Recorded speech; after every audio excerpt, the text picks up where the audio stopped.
А с кого си? И Тук къде? съм с мисис България Александра Феодорова и с Здравей. специалиста по махане на татуировки Димитър.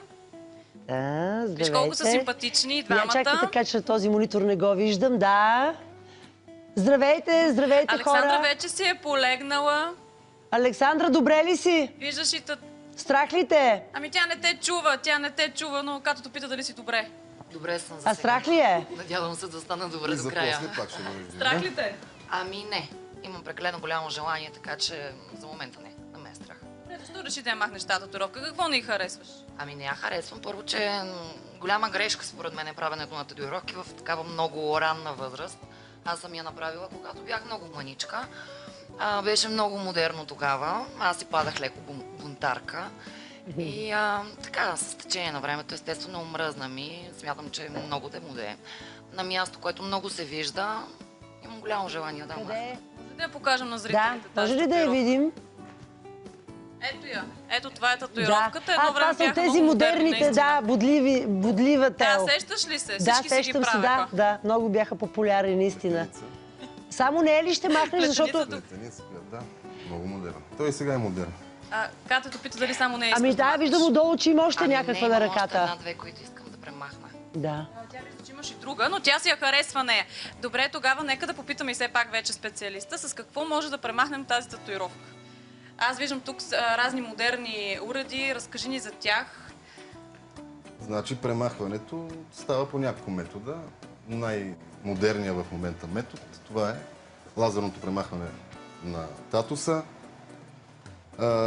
Не знам дали да разговаряме въобще за този метод, който е с хирургична операция, в смисъл изрязване на кожа от част от тялото, след което тази кожа...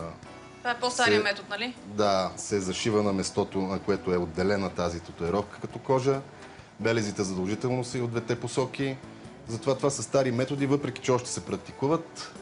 Втори метод, който е възприет, който за мен е нежелан метод, това е по химичен начин да се атакува самата татуировка, като се внася химикал под кожата, който влияе отрицателно както на организма, така и на... Не искам въобще да слушам тогава за тия методи. Давайте да видим най-модерния метод, който не боли толкова, нали? Така, за лазера говорим, най-модерния, този, който не остава белези. Премахването се състои в редица атаки на лазера върху самия пигмент, който е под кожата, които атаки са в периоди между месец или 2 месеца. Всичко е индивидуално, в зависимост от дълбочините на мастилата, които са в кожата положени от самия татуист. Може ли да показваме? Може ли да показваме? Изчезва ли това нещо? Така. Първото, което е да покажем, ще покажем с дермоскопска камера. Какво е първата стъпка? Ориентировачно поглеждаме и виждаме какви нива на мастилата има. Примерно тук виждаме... Ето тук се показва. Тук виждаме контура на татуировката и вътре малкото, което е по-ненаситено. Това един вид е по-лесната част от пигмента, която излиза. Последно излиза контура. Не са наслоени толкова много мастилата, което виждам специално за тази татуировка. Има повтаряни, потретвани татуировки, които са много по-трудни за махане. Тази не мисля, че ще представлява някаква трудност. Добре.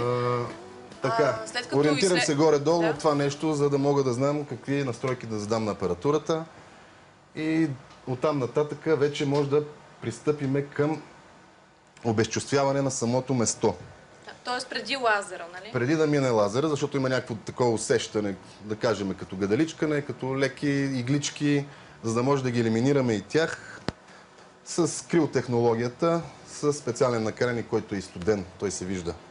Тук даже е и студен на минус 9-10 градуса, този в момента е на минус 7. Така. Изстудяваме местото. По този начин обезчувствяваме горния слой на кожата. Стигаме до рецепторите на кожата, които по някакъв начин се влияят от ниската температура и нататък процедурата става по-безболезнена от самия лазер. Лазера е термичен начин на премахване на мастилото. Мастилото се атакува за много кратко време с много голяма енергия, което кара самия пигмент да бъде разрушен. Значи така го визуализирам го, като, да кажем, захар на кристал. След атаката на лазера тя става като пудра захар, едни много мънички парченца, да кажем, мастилото се начупва и накъсва и остава под кожата. Една част се изпарява на момента от лазера, другата част остава отдолу и вече организма играе своята роля, като отделя поетапно следващите 1, 2, 3 месеца, 5 самите малки частички през кръвоносната система навънка от организма. Затова виждаме едно избледняване първия месец. А може ли да покажем и лазера, защото нямаме много време, за Да, съжаление? разбира се. Ние почваме процедурата. Вече сме изстудили сме на место. На нашите зрители една снимка. Едни очила само ще помогна да сложим така отгоре. И за мен е също очила. За мен е без. Добре, аз няма да имам очила. Не, и за тебе няма има. да гледам. Не, за тебе има също очила. Добре, няма да ги търсим. Давайте да показвам. Не ги търсим, ето ги, ние ги подаваме просто. Добре. Благодаря. Ето, заповядай. Твоите са по-модерни. Моите са модерни, аз съм такова. Така. Сега, значи, Чудесно. пристъпваме към процедурата. Местото вече е охладено. Александър ще ни каже дали боли от това нещо. Защото много хората предполагам, че се пробвам опасяват, винаги че има на бол. собствената си кожа предварително, да видя. Така.